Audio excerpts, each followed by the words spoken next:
അറിയില്ല എന്ത് പറയണം എന്നുള്ളത്. പക്ഷെ കോടതി വിധിയെ തീർച്ചയായിട്ടും മാനിക്കുന്നു. അതിനെപ്പറ്റി അഭിപ്രായം പറയുന്നത് കോടതി നിന്നയായിട്ടാണ് എനിക്ക് തോന്നുന്നത്. കോടതിക്ക് ശിക്ഷിക്കപ്പെടണം എന്ന് കോടതി മനസ്സിലാക്കിയവരെല്ലാവരും ശിക്ഷിക്കപ്പെട്ടിട്ടുണ്ട്.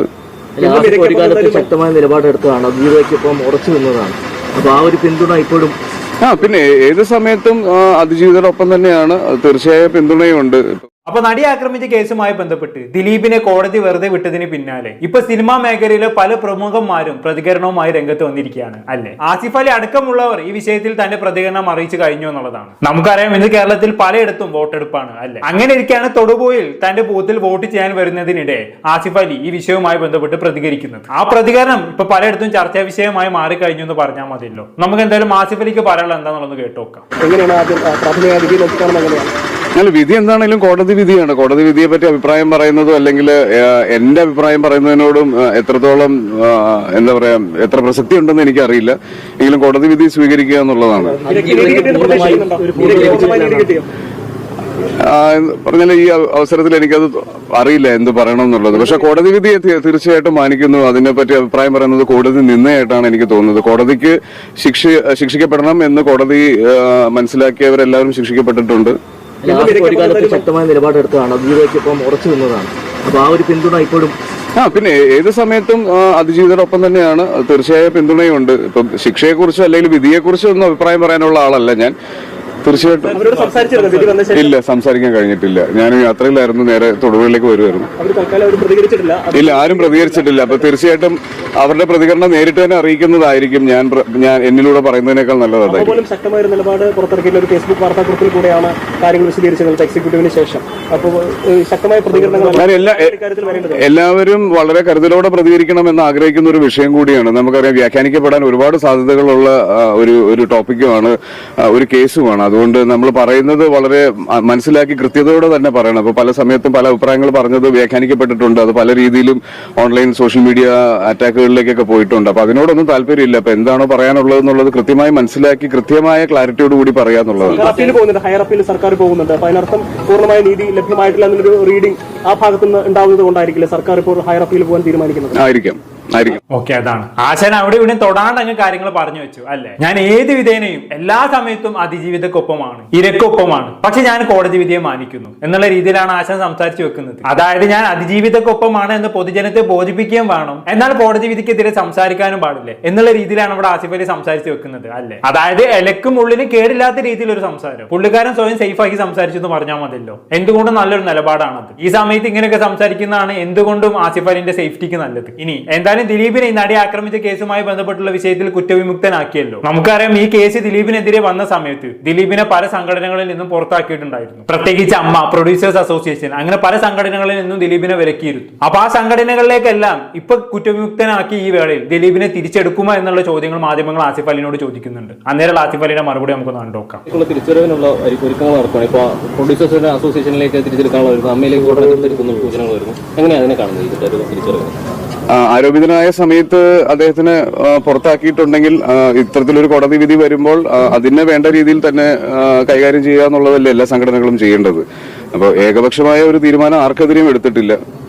അതാണ്. അപ്പൊ ഇവിടെയും ദിലീപിന് ഇത്തരം സംഘടനകളിലേക്ക് തിരിച്ചെടുക്കണമെന്നാണ് ആസിഫ് അലി ഇവിടെ പറയാതെ പറഞ്ഞു വെക്കുന്നത് അല്ലെ. എന്തായാലും ദിലീപ് ഇപ്പൊ കുറ്റവിമുക്തനാക്കപ്പെട്ട സ്ഥിതിക്ക് ഇനിയിപ്പോ ഇങ്ങനെ പറയലാണ്, വേറെ നിവൃത്തിയില്ലല്ലോ. എന്തായാലും ആസിഫ് അലി സംസാരിക്കുന്നതിന്റെ വീഡിയോയുടെ കമന്റ് ബോക്സ് എടുത്ത് നോക്കിക്കഴിഞ്ഞാണെങ്കിൽ ഫുൾ ആസിഫ് അലിന് ഊക്കാണ് മക്കളെ. ആസിഫ് അലിക്ക് ദിലീപിനെ പേടിയാണ് എന്നുള്ള രീതിയിലാണ് ആൾക്കാർ സംസാരിച്ച് വെക്കുന്നത്. ഞാൻ ചില കമന്റുകൾ വായിച്ചു തരാം. എനിക്കും ജീവിക്കണം ആസിഫ് അലി. കോവാലനെ എല്ലാവർക്കും പേടിയാണ്, അവൻ ബോൺ ക്രിമിനലാണ്. ഇവിടെ കോവാലൻ എന്ന് ഉദ്ദേശിച്ചത് ദിലീപിനാണ് കേട്ടോ. ദിലീപിന്റെ യഥാർത്ഥ പേര് ഗോപാലകൃഷ്ണൻ എന്നുള്ളതാണ്. അതിനെ കളിയാക്കിക്കൊണ്ട് ആൾക്കാർ വിളിക്കുന്നത് കോവാലൻ എന്നുള്ളത്. അടുത്ത നമ്മൾ വെച്ച് നോക്കാം. 2 വെള്ളത്തിൽ കാല് ചവിട്ടിയാൽ കുഴപ്പമാണ്. അയാളുടെ കരിയറിനെ ബാധിക്കുന്ന കാര്യം. ഇതിൽ കൂടുതൽ എന്ത് പറയാനാ? ദിലീപ് പക വീട്ടിൽ ഇവിടെയും കൊണ്ട് നിർത്തുന്നതാണ് നല്ലത്. ഇങ്ങനെ നീളുന്ന comment box full Asif Ali നോക്കുകയാണ് മക്കളെ. ആസിഫ് അലിക്ക് ദിലീപിനെ പേടിയാണെന്നുള്ള രീതിയിലാണ് ആൾക്കാർ സംസാരിച്ച് വെക്കുന്നത്. എന്തായാലും അങ്ങനെ നീളുന്നതിന്റെ കമന്റ് ബോക്സ് എന്ന് പറയുന്നത്. ഇനി ഈ നടിയെ ആക്രമിച്ച കേസുമായി ബന്ധപ്പെട്ട് വോട്ട് ചെയ്യാൻ വന്ന വേളയിൽ രഞ്ജി പണിക്കറും പ്രതികരിക്കുന്നുണ്ട്. നമുക്ക് എന്തായാലും രഞ്ജി പണിക്കർ പ്രതികരണം നോക്കാം. കോടതി ഉത്തരവിലൂടെ നടിക്ക് നീതി കിട്ടിയെന്ന് കരുതുന്നുണ്ടോ? കോടതി ഉത്തരവ് ഞാൻ വായിച്ചിട്ടില്ല.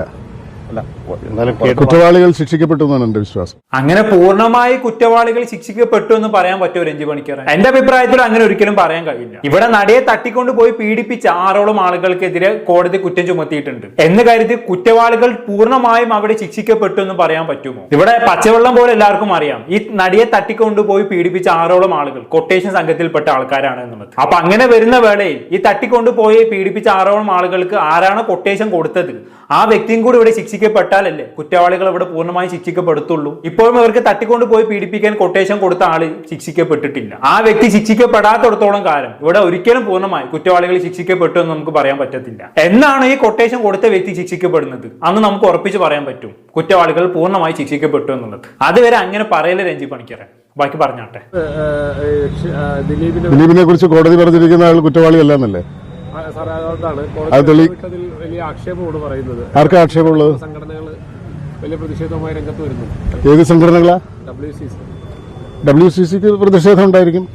നമ്മൾ ഏത് കേസിലും അതിന്റെ ഒരു ഭാഗത്തുള്ള ആളുകൾ അവർക്ക് അനുകൂലമായ ഒരു വിധി പ്രതീക്ഷിക്കും, മറുഭാഗത്തുള്ളവർ അവർക്ക് അനുകൂലമായ ഒരു വിധി പ്രതീക്ഷിക്കും. അപ്പോൾ പ്രതീക്ഷിക്കാത്തത് കിട്ടാത്ത ആളുകളെ സംബന്ധിച്ചിടത്തോളം സ്വാഭാവികമായിട്ടും പരിഭവവും പ്രതിഷേധവും ആക്ഷേപമൊക്കെ ഉണ്ടായിന്ന് വരും.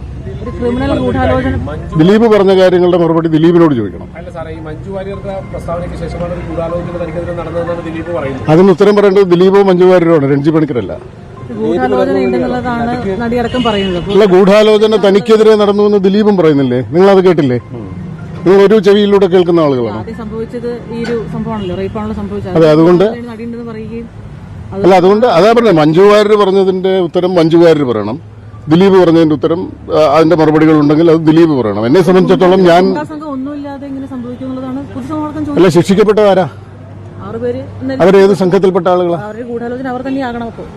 അല്ല, ഗൂഢാലോചന ആരാണ് എന്ന് കോടതി പറഞ്ഞിട്ടില്ലേ? ഇതിന്റെ അകത്തൊരു കോൺസ്പിറസി എന്ന് പറയുന്നത് തെളിയിക്കപ്പെട്ടിട്ടുണ്ടോ? നിങ്ങൾ കോടതിയുടെ വിധി ശ്രദ്ധിച്ച ആളുകളല്ലേ? അല്ല, ഞാൻ കോടതി വിധി വായിച്ചോന്നല്ല ചോദിച്ചത്. കോടതിയുടെ ഈ കേസിലെ പ്രതികരണം എന്താണ്? കോൺസ്പിറസി തെളിയിക്കപ്പെട്ടിട്ടില്ല എന്നുള്ളതല്ലേ കോടതി പറയുന്നത്? അതിനേക്കാൾ വലിയ ഇൻഫർമേഷൻ നിങ്ങൾക്ക് എന്തെങ്കിലും ഉണ്ടോ? എനിക്കില്ല. ഈ നടിക്ക് പൂർണ്ണമായും നീതി കിട്ടി എന്നുള്ളതാണോ? ഞാൻ ഈ കേസിൽ കോടതിയുടെ നിലപാടാണ് ശരി എന്ന് വിശ്വസിക്കുന്ന ആളാണ്. ഇനി മേൽക്കോടതി ഇത് സംബന്ധിച്ച് വേറെ എന്തെങ്കിലും ഒരു നിലപാടിലേക്ക് എത്തുകയാണെങ്കിൽ അപ്പോഴതിനെക്കുറിച്ച് പരിശോധിക്കാൻ സംസാരിക്കാം. ഓക്കെ, തന്നെ ചൊറയാൻ വന്ന ആൾക്കാര് നല്ലോണം അണ്ണാക്കിലിട്ട് കൊടുത്തിട്ടാണ് ഇവിടെ രഞ്ജി പണിക്കർ സംസാരിച്ച് വെക്കുന്നത് അല്ലേ? രഞ്ജി പണിക്കർ വായന്ന് എന്തെങ്കിലും കിട്ടുമോ എന്ന് വിചാരിച്ച് വന്നതാണ് മാധ്യമങ്ങൾ. അവർക്കിട്ട് നല്ലോണം മറുപടി കൊടുത്തു പറഞ്ഞാൽ മതിയല്ലോ. എന്തായാലും നല്ല കിടിലായിട്ട് തന്നെ ഇവിടെ രഞ്ജി പണിക്കർ സംസാരിച്ചെന്ന് പറഞ്ഞാൽ മതിയല്ലോ. എങ്കിൽ കൂടിയും കുറച്ചൊക്കെ ദിലീപിന് ഫേവർ ചെയ്തിട്ടാണ് ഇവിടെ രഞ്ജി പണിക്കർ സംസാരിക്കുന്നതെന്ന് പറയാതെ വയ്യ. അതിപ്പോ രഞ്ജി പണിക്കർക്കാണെങ്കിലും ആസിഫ് അലിക്കാണെങ്കിലും അങ്ങനെ സംസാരിക്കാനേ നിവൃത്തിയുള്ളൂ. കാരണം കോടതി വിധി എന്താണോ അതിനെ മാനിച്ച് സംസാരിക്കണമെന്നാണല്ലോ. കോടതി വിധിക്ക് എതിരെ സംസാരിച്ചു കഴിഞ്ഞാണെങ്കിൽ ഈ പറഞ്ഞ രഞ്ജി പണിക്കർക്കാണെങ്കിലും ആസിഫ് അലിക്കാണെങ്കിലും അവരുടെ കരിയറിനെ അത് നന്നായി ബാധിക്കും. അവർക്കെതിരെ കേസ് വരെ വരാനുള്ള സാധ്യതയുണ്ട്. അത്തരം ഒരു വേളയിൽ ഇങ്ങനെ സംസാരിക്കാനേ നിവൃത്തിയുള്ളൂ. അവിടെയാണ് ദിലീപിന് ഒരു അപ്പർ ഹാൻഡ് കിട്ടുന്നത്. കോടതി ദിലീപിനെ നിരപരാധി എന്ന് വിധിച്ച സ്ഥിതിക്ക് ഇനി ദിലീപിനെതിരെ ആർക്കും ഒരു അക്ഷരം ഇണ്ടാൻ പറ്റത്തില്ല. ഇതുവരെ ദിലീപിനെതിരെ ആഘോരാർത്ഥം സംസാരിച്ചവർ പോലും ഇപ്പൊ ഇങ്ങനെ ഒരു കോടതി വിധി വന്നപ്പോ ദിലീപിനെതിരെ ഒരു അക്ഷരം മിണ്ടുന്നില്ല. കോടതി വിധിയെ മാനിക്കുന്നത് മാത്രമേ അവർ പറയുന്നുള്ളൂ. അതാണ് കോടതി വിധിന്റെ പവർ എന്ന് പറയുന്നത്. ഇങ്ങനൊരു വിധി വന്ന സ്ഥിതിക്ക് ഇനി ഇത് വെച്ച് ദിലീപിന് എന്ത് കളിയും കളിക്കാം. വേണമെങ്കിൽ ഒരു സാധാപ തരംഗം സൃഷ്ടിച്ച് പോയ ഇമേജ് ഒക്കെ തിരിച്ചു പിടിക്കാം. ഒന്ന് മെനക്കെട്ട് കഴിഞ്ഞാണെങ്കിൽ പഴയ പ്രതാപത്തിലേക്ക് തിരിച്ചു പോകാം. കാരണം ഇപ്പൊ ദിലീപ് ക്ലീൻ ചീറ്റ് ആയി കഴിഞ്ഞു എന്നുള്ളതാണ് ഞാൻ മനസ്സിലാക്കിയെടുത്തോളം. ദിലീപ് ഉള്ളിന്റെ ഉള്ളിൽ നല്ല പക കൊണ്ട് നടക്കുന്ന ഒരു വ്യക്തിയാണ്. ദിലീപിന്റെ പകപോക്കൽ കാരണം ഒരുപാട് ആളുകളുടെ കരിയർ പോലും നശിച്ചു പോയിട്ടുണ്ട് സിനിമ ഇൻഡസ്ട്രിയിൽ. അതിനെ കുറിച്ചൊന്നും ഞാൻ സംസാരിക്കുന്നില്ല. ഒരു കാലത്ത് തനിക്കെതിരെ നിന്നവരെല്ലാം ദിലീപ് ഇല്ലായ്മ ചെയ്തിട്ടുണ്ട്. അങ്ങനെയുള്ള ദിലീപ് ഇപ്പൊ കുറ്റവിമുക്തനാക്കപ്പെട്ട വേളയിൽ എന്തായാലും തനിക്കെതിരെ കരുക്കൽ നീക്കിയവർക്കെല്ലാം നല്ല പണി കൊടുക്കും. അത് ഉറപ്പാണ്. അത് ഈ സിനിമ ഇൻഡസ്ട്രിയിലുള്ള എല്ലാവർക്കും അറിയാവുന്ന കാര്യമാണ്. അതുകൊണ്ട് തന്നെ ഈ സമയത്ത് ദിലീപിനെതിരെ സംസാരിക്കാൻ ഒരു കുട്ടിയും മുതിരില്ല. മുതിർന്ന പണി പാലുവെള്ളത്തിൽ ദിലീപ് തന്നെ കൊടുക്കും. അതിൽ യാതൊരു സംശയവും വേണ്ട. ഞാനിവിടെ ദിലീപിനെ പൊക്കി സംസാരിക്കല്ലേ കേട്ടോ. ഇനി ആരും അങ്ങനെ വിചാരിക്കേണ്ട. അന്നും ഇന്നും എന്നും ദിലീപിനെതിരെ നിലപാടെടുക്കുന്ന ഒരു വ്യക്തി തന്നെയാണ് ഞാൻ. പക്ഷേ റിയാലിറ്റി പറഞ്ഞതേ ഉള്ളൂ. എന്തായാലും ഇവിടെ 2017 നടി ആക്രമിക്കപ്പെടുന്നത് അല്ലെ? ക്രൂര ബലാത്സംഗത്തിന് ഇരയാകുന്നത് അല്ലെ? അന്ന് നടി ആക്രമിക്കപ്പെട്ടതിന് ശേഷം ആദ്യം വന്ന് കയറുന്നത് ലാലിന്റെ വീട്ടിലേക്കാണ്. തന്റെ പീഡനത്തെ കുറിച്ചുള്ള കാര്യങ്ങളെല്ലാം നടി തുറന്നു പറഞ്ഞത് ലാലിനോടാണ്. ലാലാണ് പിന്നീട് കേസായി പോകാനുള്ള മോട്ടിവേഷൻ ഒക്കെ കൊടുത്തത്. ആ ലാൽ തന്നെ ഇപ്പോ ദിലീപ് കുറ്റവിമുക്തനാക്കപ്പെട്ട ഈ വേളയിൽ എന്താണ് പറയുന്നത് എന്നുള്ളത് നമുക്കൊന്ന് കണ്ടുനോക്കാം. ഞാനൊന്നും പറയേണ്ട, നമ്മളുണ്ടാവുന്ന എഴുതിയിരിക്കുകയായിരുന്നു. ആ കുട്ടി അന്ന് വീട്ടിലേക്ക് കയറി വന്ന ദിവസം അനുഭവിച്ച വിഷമവും സങ്കടവും പ്രശ്നങ്ങളും ഒക്കെ കേട്ടപ്പോൾ അതിനകത്ത് പ്രതികളായിരുന്ന അന്ന് അവരെല്ലാവരും കൊന്നുകളയണമെന്നാണ് എനിക്ക് ആ സമയത്ത് തോന്നിയത്. പക്ഷെ പിന്നീട് നമ്മൾ സാവകാശം ചിന്തിക്കുമ്പോൾ അവർക്കെല്ലാം കിട്ടാവുന്നതിൻ്റെ മാക്സിമം ശിക്ഷ കിട്ടണം എന്ന് പ്രാർത്ഥിച്ചിരുന്നു. ഇന്നലെ വിധി വന്നു, അവർ ശിക്ഷിക്കപ്പെടുന്നു. അവർക്ക് എത്ര കണ്ടിട്ട് ശിക്ഷ കിട്ടുമെന്ന് എനിക്കറിയില്ല, അത് വിധി ന്യായം വരണം. എന്താണെങ്കിലും അവർക്ക് ഏറ്റവും വലിയ ശിക്ഷ കിട്ടണം എന്ന് തന്നെയാണ് ഞാൻ ആഗ്രഹിക്കുന്നത്. അതുകൊണ്ട് തന്നെ ആ വിധിയിൽ ഞാൻ സന്തോഷവാനാണ്.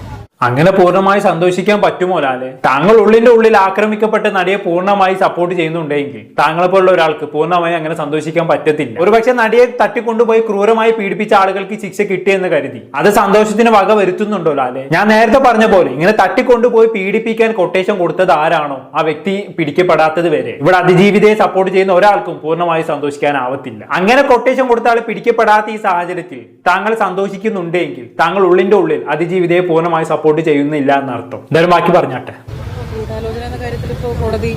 പിന്നെ ഈ ഗൂഢാലോചനയുടെ കാര്യത്തിൽ അത് പിന്നീട് ഉയർന്നു വന്നൊരു പ്രശ്നമാണ്, അതിനെ കണ്ടെത്തിയൊരു പ്രശ്നമാണ്. സത്യം പറഞ്ഞു കഴിഞ്ഞാൽ അതേക്കുറിച്ച് നിങ്ങൾക്കറിയാവുന്നതിനപ്പുറം എന്നേക്കാൾ കൂടുതൽ നിങ്ങൾക്ക് ഓരോരുത്തർക്കും അറിയാം. നിങ്ങളെക്കാൾ കൂടുതൽ പോലീസ് ഓഫീസേഴ്സിനറിയാം, കോടതിക്കറിയാം, വക്കീലന്മാർക്കറിയാം, എല്ലാവർക്കും അറിയാം. അതിനേക്കാളൊക്കെ ഏറ്റവും കുറവ് അറിയാവുന്ന ഒരാളാണ് ഞാൻ. അപ്പോൾ ഞാൻ അതിനെക്കുറിച്ചൊരു അഭിപ്രായം പറയുന്നതിനകത്ത് അർത്ഥമില്ലാന്ന് തോന്നുന്നു. കാരണം പൂർണ്ണമായിട്ട് അറിയാത്തൊരു കാര്യത്തെപ്പറ്റി അഭിപ്രായം പറയരുത് എന്ന് വിശ്വസിക്കുന്ന ഒരാളാണ് ഞാൻ. ഈ കേസിനെ സംബന്ധിച്ചിടത്തോളം എൻ്റെ വശത്തു നിന്നുള്ള കോൺട്രിബ്യൂഷൻ, ഈ കേസ് തെളിയിക്കാൻ വേണ്ടിയിട്ട് എൻ്റെ വശത്തു നിന്നുള്ള കോൺട്രിബ്യൂഷൻ എന്തൊക്കെയാണോ അതൊക്കെ ഞാൻ ചെയ്തിട്ടുണ്ടെന്ന് തന്നെയാണ് ഞാൻ വിശ്വസിക്കുന്നത്. അന്ന് ആ കുട്ടി വീട്ടിൽ വന്നു കഴിഞ്ഞപ്പോൾ ആദ്യം ബെഹ്റ സാറിനെ ഫോൺ ചെയ്ത് ഇവരെ അറിയിക്കുന്നത് ഞാനാണ്. ഓക്കെ, ഇങ്ങനെയൊക്കെയാണ് അപ്പോൾ ലാല് പറയുന്നത്. ഇവിടെ ആക്രമിക്കപ്പെട്ട നടിക്ക് ആദ്യമായി സഹായങ്ങൾ ചെയ്തു കൊടുത്ത വ്യക്തിയാണ് ഈ പറയുന്ന ലാൽ. പുള്ളിക്കാരൻ വരെ ഇപ്പൊ അവിടെ ഇവിടെയും തൊടാതെയാണ് സംസാരിച്ച് വെക്കുന്നത്. ഞാൻ നേരത്തെ പറഞ്ഞ പോലെ തന്നെ ഇവർക്കൊക്കെ ഇനിയിപ്പോ ഇങ്ങനെ പറയാനേ നിവർത്തിയുള്ളൂ. എന്തായാലും ഇനി അങ്ങോട്ട് ദിലീപിന്റെ കാലമാണ്. ഞാൻ നേരത്തെ പറഞ്ഞ പോലെ ഈ കേസിൽ നിന്നെല്ലാം ഊരി വന്ന സ്ഥിതിക്ക് ഇനി എങ്ങനെയാണ് ദിലീപ് ഇതിനെ പകരം വീട്ടാൻ പോകുന്നത് കണ്ട് തന്നെ അറിയേണ്ടി വരും. എന്തായാലും കൂടുതലായിട്ട് ഞാനൊന്നും പറയുന്നില്ല. എന്താണെന്ന് കേട്ട് നിങ്ങൾക്ക് തോന്നുന്നത് താഴെ കമന്റ് ബോക്സിൽ രേഖപ്പെടുത്തുമല്ലോ. അടുത്തൊരു ടോപ്പിക്കുമായി വീണ്ടും കാണാം.